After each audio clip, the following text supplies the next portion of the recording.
राष्ट्रीय मानवाधिकार संगठन के प्रदेश अध्यक्ष सह भाजपा के वरिष्ठ नेता डॉक्टर मनीष पंकज मिश्रा ने जितिया पर्व हमारे भारतीय संस्कृति और परंपरा का एक विशेष और पवित्र पर्व है।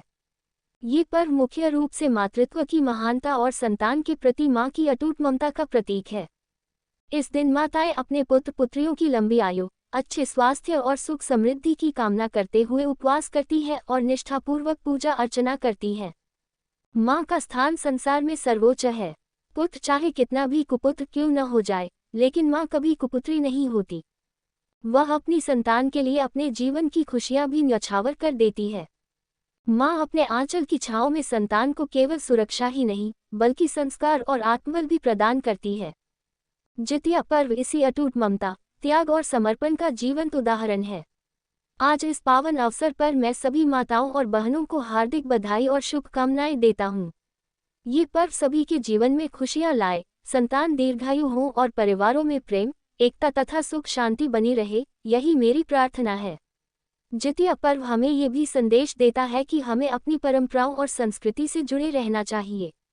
मातृत्व के इस पर्व पर हमें माँ के महत्व को समझना होगा और उनके त्याग का सम्मान करते हुए समाज में मातृशक्ति को उचित स्थान देना होगा।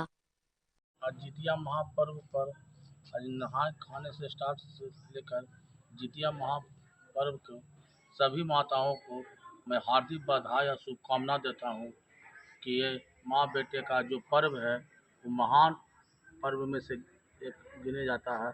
और बेटा कपूत हो सकता है पर माँ माँ होती है। माँ अपने सारे प्यार अपने बच्चों को में बांट देती है। माँ की तरह इस धरती पर कोई नहीं हो सकता है, क्योंकि माँ ही सब कुछ है।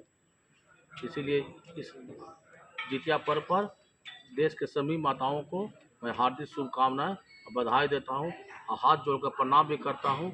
तो माता माता होती है और माता से बढ़कर इस धरती पर कोई नहीं होता है, क्योंकि माता ही अपने बच्चों को 9 महीना अपने गर्भ में रख के और जन्म देती है। बच्चा को बचपन पैदा से लेके जब तक बच्चा बड़ा नहीं होता है तब तक माता मतलब अंतिम सांस तक माँ का एक सराहनीय रूप होता है। इसलिए माँ को आज हम तहे दिल से प्रणाम करते हैं और उन्हें शुभकामना बधाई देते हैं।